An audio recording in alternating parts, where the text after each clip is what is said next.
We're back with another episode of the Property Source and Success Show. And really, guys, what I want to do this week, and this was something that actually got a lot of interest when I spoke about it on a recent mastermind, how can you structure your week for maximum results when you are getting your portfolio building business off the ground and when you're trying to grow and to scale it? It is a question, guys, that I get asked a lot. Most people who are trying to grow and to scale their portfolio building businesses, their sourcing businesses, they're doing it alongside a full-time job more often than not. In many cases, they have other commitments in the form of kids and the absolute madness that comes with trying to keep that boat afloat. The commitments with family life and the obligations with full-time employment, that can more often than not actually attempt to derail your property business progression. But what I am here today to do is to tell you that it doesn't have to be that way. The trap that I see so many people fall into is that they think they have to be doing all the things to see the results, running about like a fucking headless chicken, doing shit because they feel that they have to do it, attending 15 networking events in a month, having 100 coffee dates just to speak to somebody for the sake of speaking to somebody, joining all the WhatsApp groups, doing 60 viewings a week, getting the websites up and running. Don't get me started on the websites, taking time and carefully crafting intricate business cards, running to get yourself a fucking branded hoodie. Does this sound in any way vaguely familiar, by the way? And I know that there will be many of you watching this live or watching it back or listening in on Spotify that this will sound vaguely familiar to a lot of you, right? So is it any wonder when you're running around doing all that shit that you're feeling completely overwhelmed, completely frustrated, and you're not making the progress that you thought you should be for having 100 coffees a week with 9 times out of 10 absolute dip? So what I really want to do is keep it simple for you guys. If you're growing your property business and you're doing this alongside a very demanding corporate job or a very full-on family life or both, then structure to your week needs to be as simple as possible because you simply don't have the bandwidth mentally or physically to be able to take on any more than you should. You simply don't have the capacity, okay? The structure to your week needs to be really designed with maximum results in mind, but minimal effort. Now that sounds counterintuitive and it also sounds like something that I would never say because let's face it, we know that I'm absolutely no fan of laziness when it comes to scaling your business. But when you're doing this alongside a full-time job, when you're doing this alongside having kids or both, you have to be able to take what little time you do have, your minimal effort, and design it to get your maximum results. So we have to optimize for that. First things first, keep it simple. So we only focus on needle moving tasks. Needle moving tasks in your portfolio building business are tasks that generate income, dollar.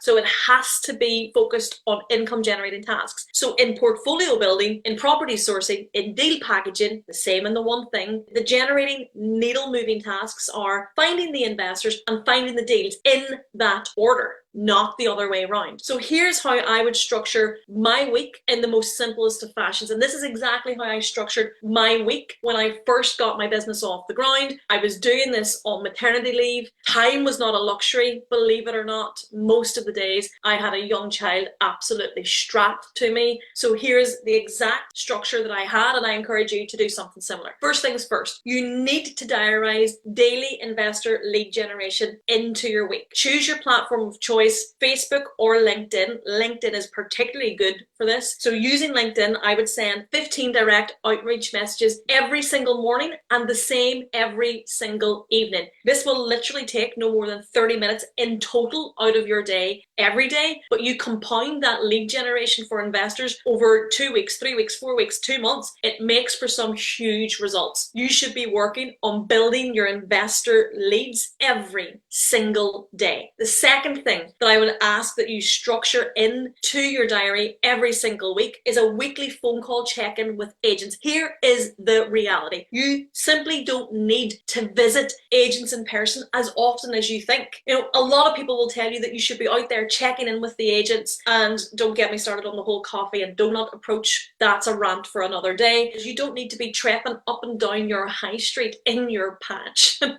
fucking popping up and speaking to the agents every week. You don't need need to be boots on the ground. But what you do need to do every single week is have a weekly phone call check-in. You do need to build that into your diary. You need to slot it into your diary. It's called an update and review, and the time that it takes out of your week every week is 10 minutes. Don't tell me you don't have 10 minutes. So this needs to go into your diary without a shadow of a doubt. The third thing that you have to put in structure in your business on a weekly basis is that you need to ensure that your weekly investor and your weekly agent newsletter is automated. So typically speaking, I'll set aside an hour, maybe an hour and a half every single week, and I will plan what my email newsletters will look like for investors and for agents. I plan it, I prepare it, and then I simply have it scheduled through our email platform. So that means I don't need to stress every week wondering, am I going to get the time to get my marketing done this week? Okay, I do it once. I spend an hour and a half once a week, and then we automate it. Really, really, really important, and a massive time-saving hack. Number 4, I batch content. And this was the biggest stress reliever in my business, bar none. I was acutely aware that in order for investors specifically to be attracted to what I had to offer, that I needed to have a consistent online presence for credibility. The problem was that I had chosen maternity leave, like I just mentioned, to get my sourcing business off the ground. Absolute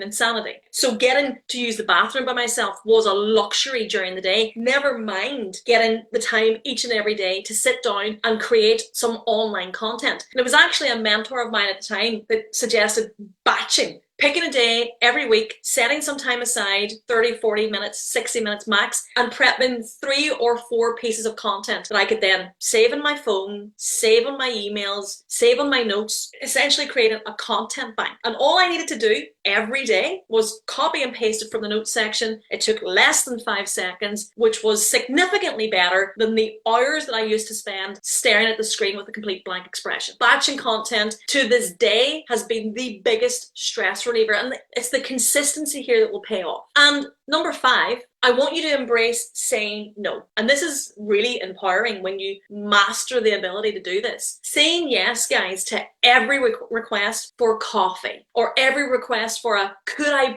pick your brains style telephone conversation. It will not serve you in the long run, okay? You're running a business, not a charity. And as such, you need to lay down some ground rules from the start. Maximize the results that you see in the month by learning to only say yes to the things that serve you. And I certainly remember when I was getting this off the ground and up and running, I felt that I needed to say yes to absolutely every opportunity that came my way. I felt like I needed to say yes to every request for a coffee. I felt like I needed to say yes to all the networking events. I felt like I had to say yes to all the meetings for the sake of having meetings. The reality is it just slows you down. It slows you down. So be very, very choosy about who you say yes to, and be very, very clear about who and what you say no to. And last but not least, guys, you need to set clear KPIs in your business, clear key performance indicators. You need to know how many times it takes to swing the axe in order for the tree to fall. Not my statement and not my analogy. It's one that I heard Grant Cardone use many years ago, and it stuck with me because I didn't have